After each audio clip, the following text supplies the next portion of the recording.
Good day, I'm Albie Levinair. And I'm Jeannie Moran, and we're reporting to you from Down Under. On today's agenda, we have many news-breaking stories. Australians mark World AIDS Day. Australian Prime Minister Julia Gillard was joined by U2 frontman Bono at a ceremony to mark World AIDS Day in Sydney. Standing on stage with Australia's first Prime Minister, Bono joked he felt like Charlie from the 1970s US TV show Charlie's Angels. He went on to call for an AIDS-free generation starting in 2011.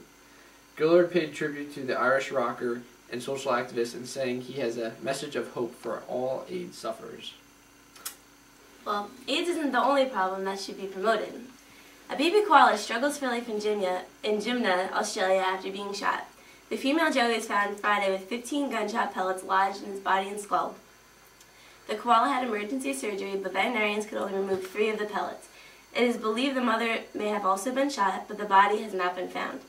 The penalty for deliberately shooting a koala is $225,000 fine or 2 years in jail. Authorities are searching for the person who shot the koala and are appealing to the public for information. The koala is one of Australia's signature animals, so if you know any information about the person who committed this crime, please call the number below. Man, I sure do hope that koala bear makes it. Me too. To continue, alleged Aussie counterfeiters arrested. Australian police said they have torpedoed a scheme to produce and distribute nearly 400,000 in counterfeit Australian banknotes. 6 men in Sydney and 1 man in the United States were arrested Wednesday after a joint investigation by the New South Wales and Australian Federal Police.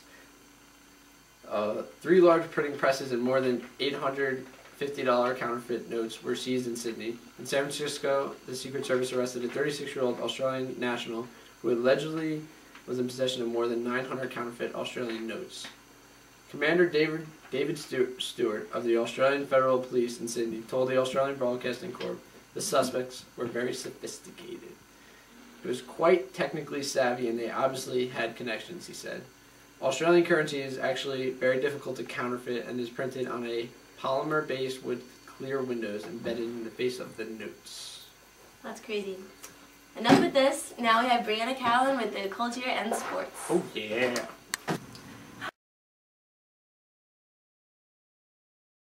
Hi, I'm Brianna Carroll, the sports analysis here at Australian Network News.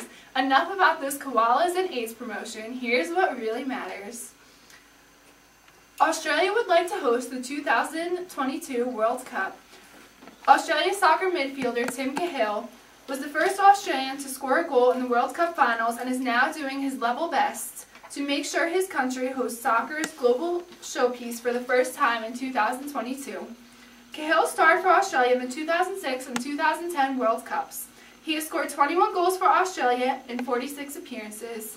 He admitted that helping Australia beat off the challenge of Qatar, South Korea, Japan, and the United States would cap anything he has ever achieved on the soccer fields. When interviewed, he said, "We have held some of the biggest events on the planet, like the Olympics and the Rugby World Cup, and to share Australia with the world would be pretty special. Most of all, it would make the dreams of kids in Australia come true. We would like to wish Cahill and our fellow Australians the best of luck in hosting the 2022 World Cup." Another popular sport to us Australians, as you know, is cricket.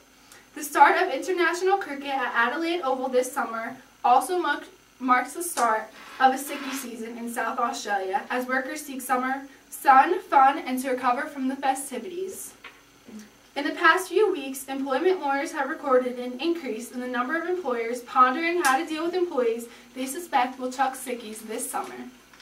Kelly & Co. specialist Michael Kay said a surge in employees taking a day off on sick leave usually began when the first international cricket match was held in Adelaide in December and lasted until Australia Day, the last celebratory occasion of the summer. The Fair Work Act says employees no longer need a medical certificate or declaration to prove they are sick, but instead must have evidence which is reasonable in their circumstances. A note from mom or dad may now suffice for employers who want proof of sickness. Many bosses have a 3 for free policy, providing 3 days of sick leave each year to staff with no questions asked. So if you are a fellow Australian yearning to go out and watch that cricket game, remember, sick leave is a privilege, not an entitlement. Is a cricket game really worth losing your job over? A story about the Queen's birthday has just come into the news station. As you know, many of us Australians celebrate the Queen's birthday each year since we are a constitutional monarchy. Most of us have off of work for this special day. Just yesterday, the Queen's birthday was celebrated in Western Australia. Unfortunately for some, it was not a good holiday.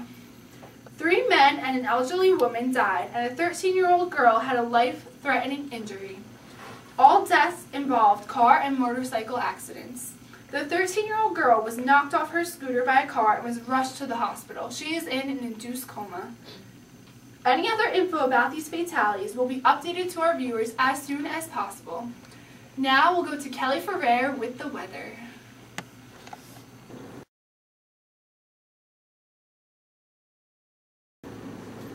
Hi, I'm Kelly Ferrer and I'm here to report your weather.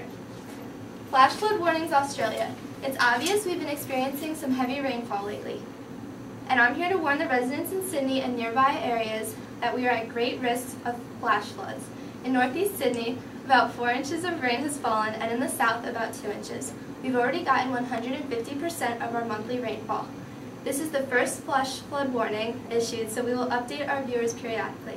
Just be prepared for some more rain, Australia. For our weekly forecast, we're looking at some sun on Monday in the heart of New South Wales.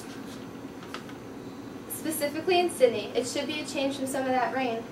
In Queensland, it's going to be partly cloudy and the clouds are moving down the coast. In both the Northern and Southern Territory of Australia, we will be suffering from some isolated thunderstorms. And finally, as we move over to the west, we will be experiencing scattered showers. And remember to watch out for those possible flash flood warnings. Now back to Jeannie and Albie. Thanks for that awesome weather report, Kelly. A woman was attacked by a shark just yesterday off the coast of Perth, Australia. The woman was part of a diving charter group in the Indian Ocean. A spokesman for the Department of Fisheries told Australian Broadcasting Corporation Friday that the woman was diving in about 9 feet of water when she was bit on her left buttock. The victim was taken to the HMAS Sterling for treatment before being flown to Perth for surgery. A shark patrol helicopter was overflying the coast in the attempt to locate the shark. The type of shark involved has not been determined. There have been a total of 639 shark attacks in Australia this year, and 190 have been fatal. But luckily, we have the victim in the studio and alive, ready to tell her story.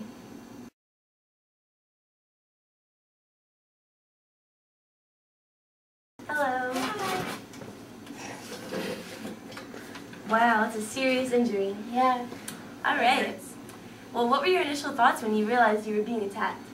At first, I was kind of just in shock, and I went to panic mode, and then I just thought I was going to die. Wow. In all of your years of diving, have you ever witnessed anything like that before? Once a girl I was diving with hit her head on the coral reef at the bottom and got some stitches, but other than that, nothing that drastic. Well, do you recall how long it took before the rescuers took you to the HMS Sterling? Not really. Like, my adrenaline and my unconsciousness, I kind of just blacked out. Well, how is your recovery going?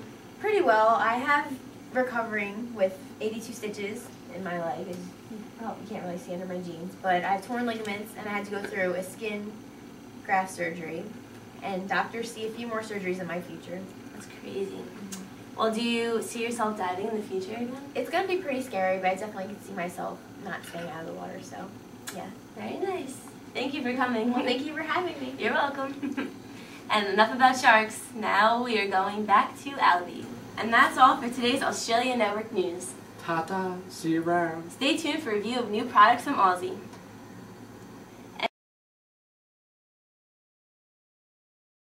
And now for your Geography Fact of the Day. With its 4.5 million inhabitants, Sydney is the city with the highest population in the country. You would think it's the capital of Australia, but it's actually not. The capital is Canberra. And that was your Geography Fact of the Day. 2 minutes.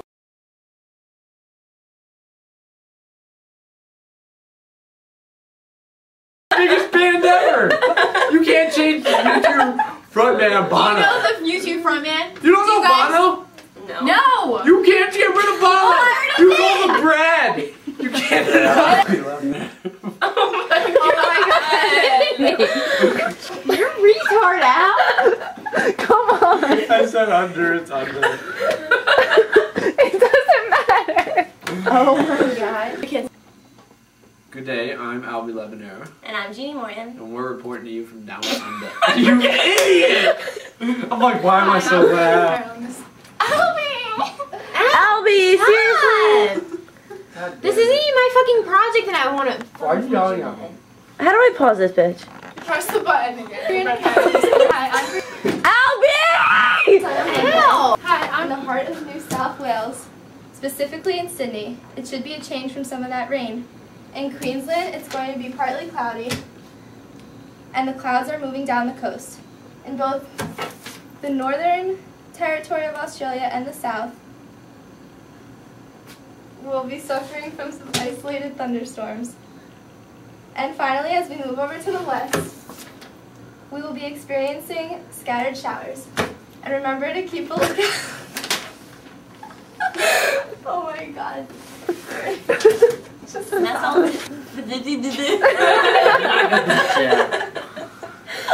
Damn. Today's Australia Network News. Da-da. Oh my god, I hate you. Wait, I'm confused. What is that? Was she like